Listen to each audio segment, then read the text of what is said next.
how are you? I'm going to try my best to look at the camera instead of the screen. I am recording on my phone. I do not have a tripod with a phone adapter right now, so it's not going to be as steady as if I had her on a tripod. I was holding the tripod. I hope the phone is good enough quality. I have a Samsung Galaxy S7 Edge that I've had for almost 2 years now. I've almost paid off the contract on it. I did one of those, where you you pay it with your bill for like 2 years. So, it's gonna be paid off in like 2 months, and I'm thinking about either getting a Galaxy S9 or a Pixel, the Pixel 2 XL. So let me know what you recommend. I'm not a fan of Apple. Sorry. So I felt like vlogging. I actually really like vlogging. I have a boring life, guys. I have a very boring life. I'm like at home most days because I don't feel up to leaving.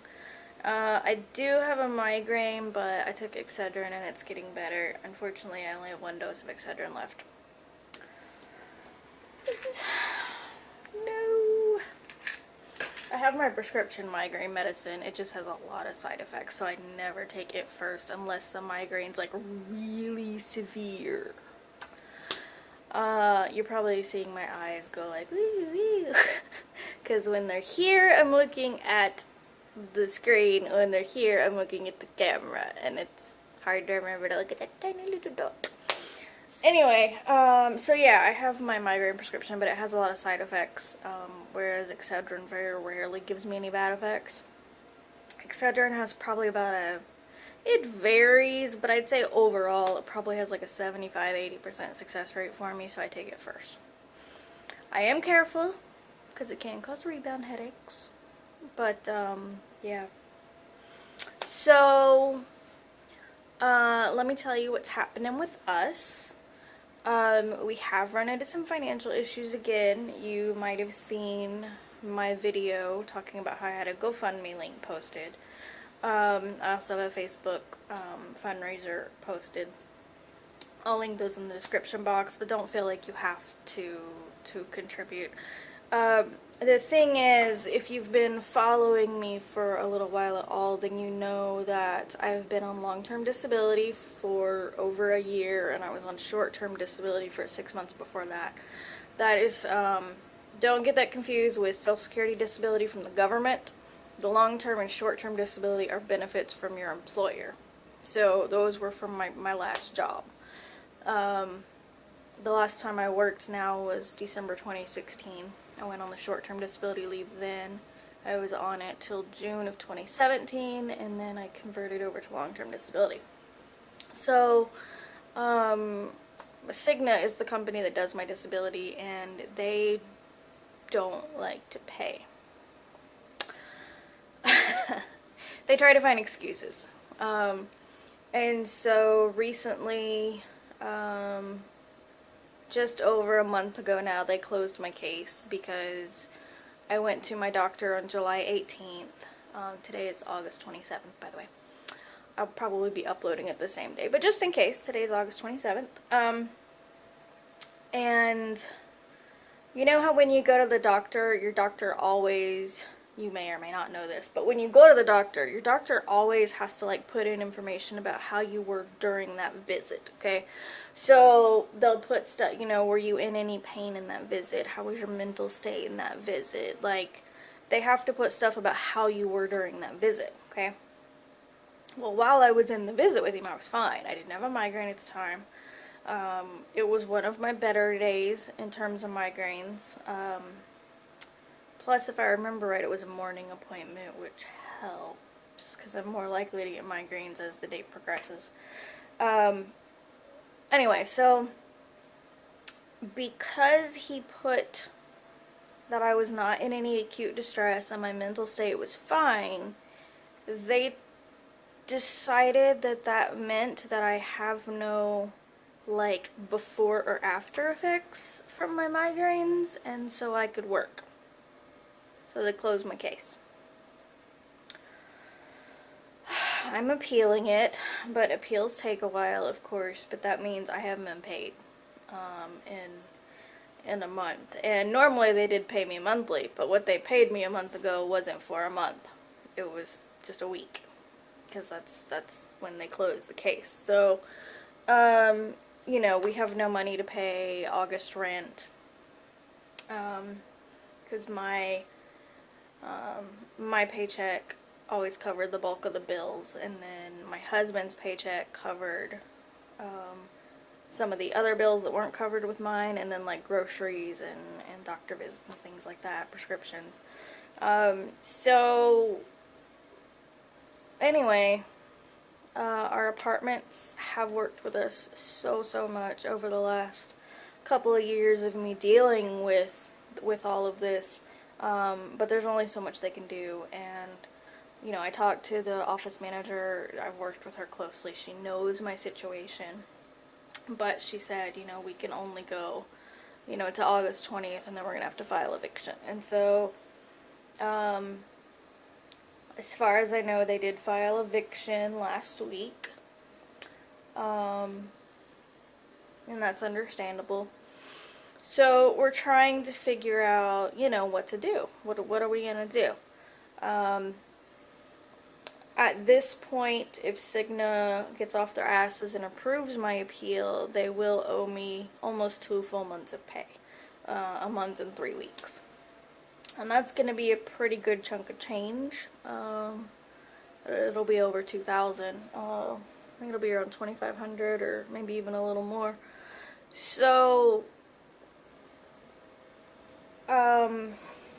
what I started doing is looking for a place for us to live. And I found something. I found someone that has one of those lots where it has like a main house with like 4 bedrooms, but then there's like a guest house on the lot as well. They call it a cottage.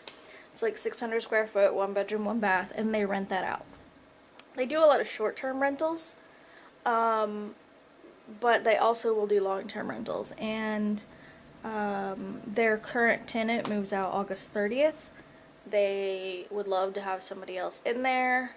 I told him that we were looking at probably 3 years of living there or so, could be more, and he was cool with that. He approved us. We are waiting to go see the place in person, because we can't go see it while the tenant's still there. Part of his contract with his tenants is, you know, privacy. So he doesn't go in the house while you're living there unless there's a reason, like you've asked him to or something. I don't know, maybe to maintenance if you had to ask him for something. But anyway, so we can't go see it until August 31st at earliest. So we're looking to set up a time to go see it. But yeah, it's looking like that's where we're gonna go. I will do a house tour and show you guys what it looks like. Plus, I know my mom likes to see where I live, so she'll actually be able to see a video when I do it. It's a cute little house from the outside. From the pictures, it's hardwood or possibly like laminate that looks like wood flooring in the living room and bedroom. And then the bathroom and kitchen are like tile or linoleum or something like that. So it's hard floors throughout, no carpet, which I'm looking forward to be honest.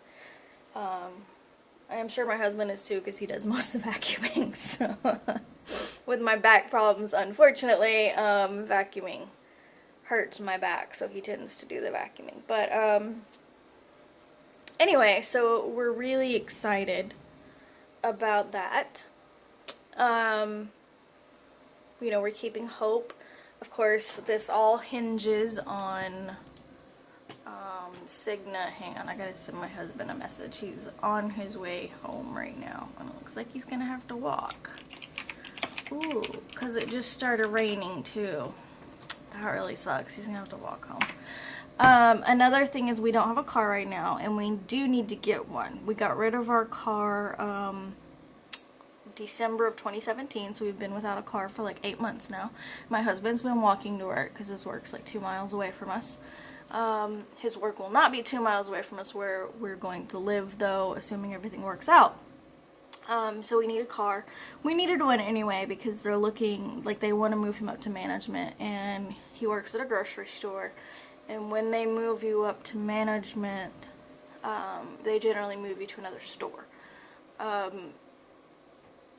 You know, if nothing else, they don't want you to manage the employees you were just working with. So for him to ever be able to be moved up, he's going to have to be able to go to another store, and so we need a car for that. So what we're thinking, it's gonna cost about $1,400 to get moved into the new house. That's paying the first month of rent, a security deposit that we can get back at the end, and a cleaning fee. And that's still gonna leave us with probably about $1,200, $1,000, somewhere in there. And we're gonna go buy a cheap little car. So we will have a car again, which is nice. Of course, he will have it most days when he goes to work. I won't have it when I'm home alone most of the time, but hey, whatever works. It'll be nice to have a car again, though.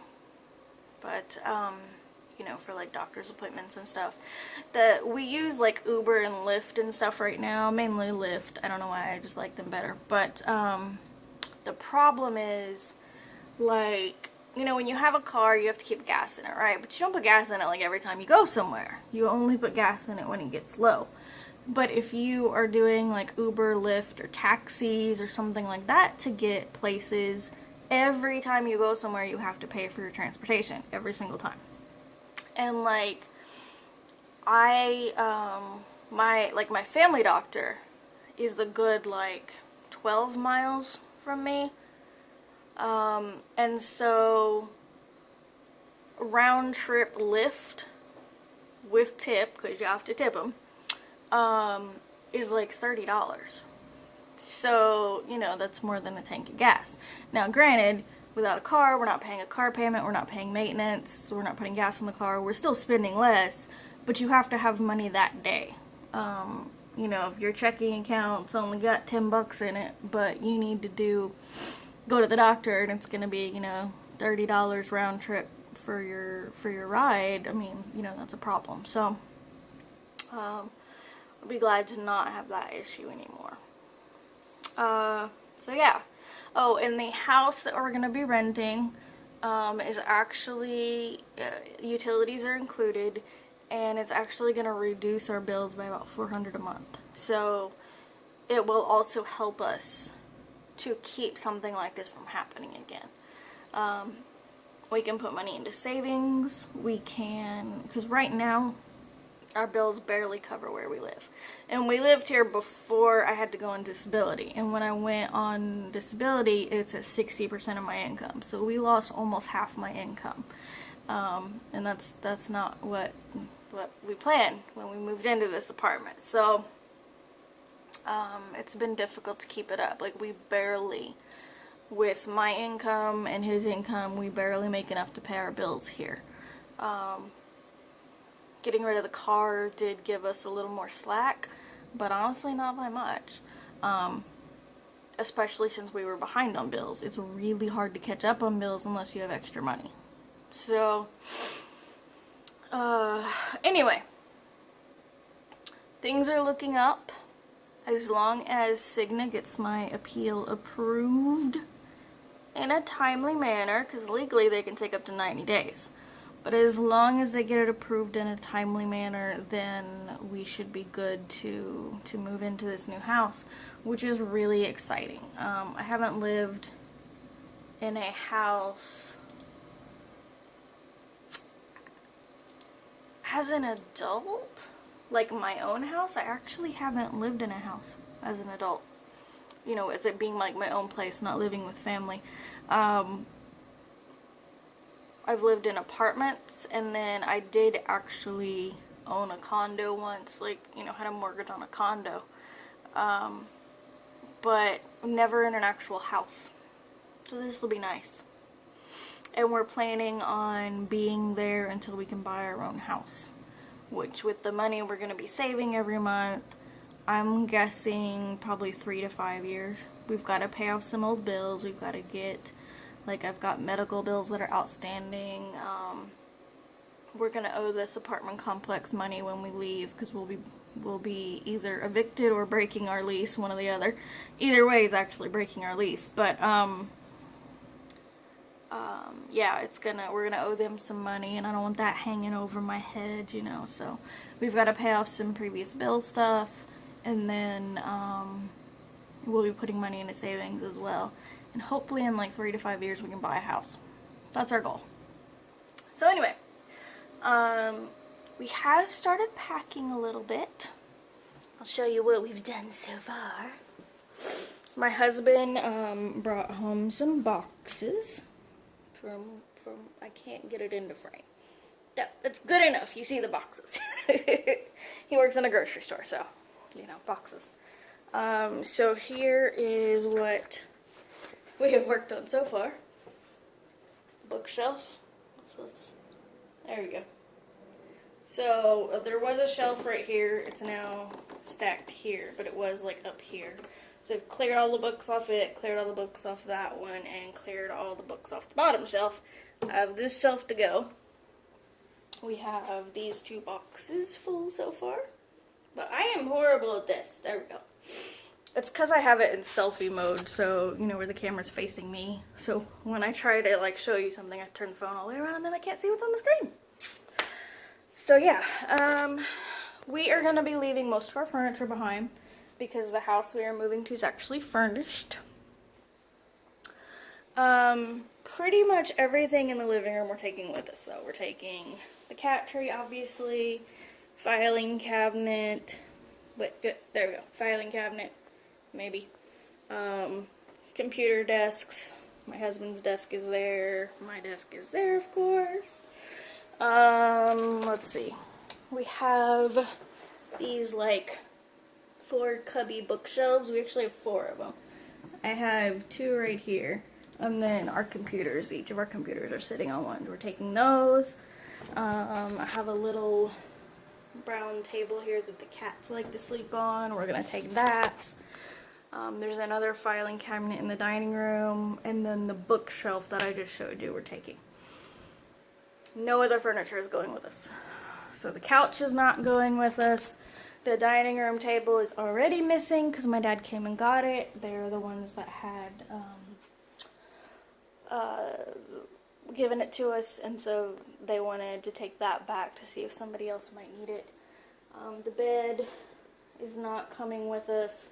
That also was something from my dad when we moved in here. It's a full-size bed. It was the bed in his guest bedroom, but then he and his wife ended up getting a new bed for their bedroom, so they moved their old bed into the guest room and gave us this full-size bed. So we've been using a full-size bed, but we won't be taking it. And then well, okay, so this is going to take some work because I'm not good at working the camera. Oh, I just almost stepped on a cat. I'm horrible at this, guys. If I'm making you sick, I'm sorry. This chest of drawers thing right here. That is old AF, okay? That is something. My mom and I got a 1-bedroom apartment once. Back in like 2001? No, 2000. Maybe 99. I think it was right after I graduated high school. And because it was a 1-bedroom apartment, but we were both in it, we needed small bedroom furniture. Because in the bedroom, we had my mom's bed, which I believe was a queen size at the time. And then I had a twin size bed at the time, because I was like 18. And so we had to put both of those in the same room. And then that left very little room for like a dresser and chest. So what we ended up going is we went to a furniture store in Tulsa, Oklahoma. That's where I lived. We went to Furniture Factory Outlet, I remember. And what we got was like a kid size, because kid size furniture is a little smaller, it takes up less space. So we got a white dresser and chest, and that is still the same chest from then. I don't have the dresser anymore, but that's still the same chest, and that, like I said, was like $19.99. I think it was $99. I'm pretty sure it was $99. I think so. Yeah, I'm pretty certain. So, it's almost 20 years old. Hey, it's got a lot of scratches in it, and it's small, because it's kids' furniture. But, it's served me well. Yeah, so, not taking it with us, though. This will be the last place I have it. So it won't quite make it to 20 years old with me. I don't know, somebody else might want it.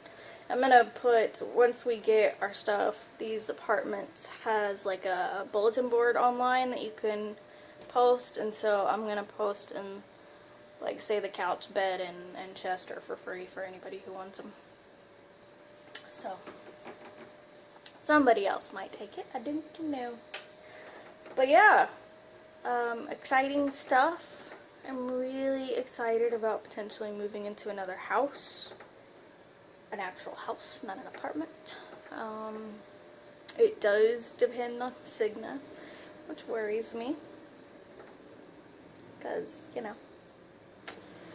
I did look at getting an attorney to help with them. If you saw my GoFundMe, then you know how that went. All the attorneys I spoke to wanted $2,500 up front as a flat fee.